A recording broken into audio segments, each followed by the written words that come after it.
welcome to another Lead In with Lorne. Hope your summer is going well. And the question today is, where do you get your inspiration from? Who inspires you? Who surprisingly inspires you sometime? And I want to share with you someone who really inspired me. And her name is Zaila Avant-garde. If you haven't heard of her, she's the 14-year-old winner of the Scripps National Spelling Bee Contest, which is one heck of a hard thing to do and to win. I'm talking about that is an enormously competitive. They've been at it for almost 100 years. They missed last year because of COVID, and it's become increasingly difficult to win that spelling bee. And you've got to be able to do more than spell these crazy words that most people couldn't spell 10 times over. You have to sometimes know the meaning. There's all kinds of different kind of gamification they've added to it. It is tough. And Zaila from Harvey, Louisiana, just outside New Orleans. And by the way, just for the record, the first African-American person to win the spelling bee.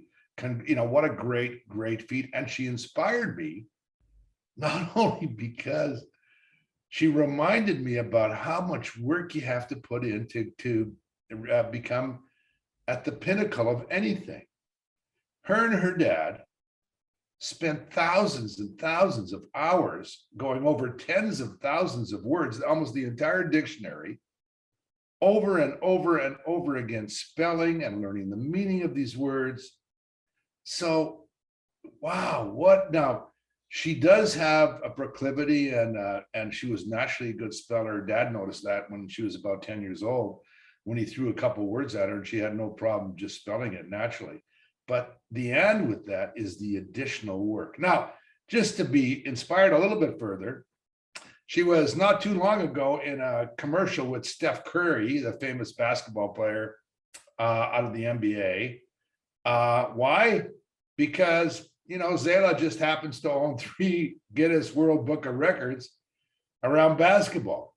And I'm just going to read them to you because so she has the most basketballs dribbled simultaneously, 6 for 30 seconds. The most bounces, 307 in 30 seconds. And the most bounce juggles in 1 minute, 255 using 4 basketballs. And if you watch the video of her playing, I mean, she's a heck of an athlete too. I mean, she puts the dribbling to work on the floor. And anyway, she's just a remarkable person. The part though that I'm inspired by and reminded by is not that she has these accomplishments. That's cool, of course. It just reminds me of the amount of work you have to put in to become excellent at something, to become masterful at something. You have to put the work in. And too often, if I ask someone or people around, what their body of work is, where they become masterful, they don't have an answer. And so it's a reminder for me that if I wanted to become more masterful around the culture work I'm doing, the leadership work I'm doing, the belonging work I'm doing, I just have to relentlessly put in more work. It just requires the work. That's an inspiration for me from Zaila, that 14-year-old. Do the work. Do the tens of thousands of hours of work. Do the work, and then you'll get some additional insights. You'll build a bigger body of work that hopefully will bring something to others.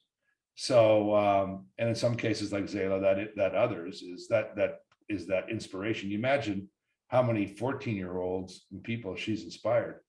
My guess, let alone a bunch of old folks like me, quite a few. What a great gift that is. So anyway, maybe that rings a bell with you as you go through the summer and think about where you might want to invest more around your becoming masterful at something. And the sheer joy of really, really working hard to become really, really quite practiced and good at something. I think that's just a remarkable thing. So thank you again, as always. Thank you for joining us on our socials and following us. You, as we always say, inspire us and to do better and better work, to put in the hours. Thank you, and look forward to seeing you again next Monday.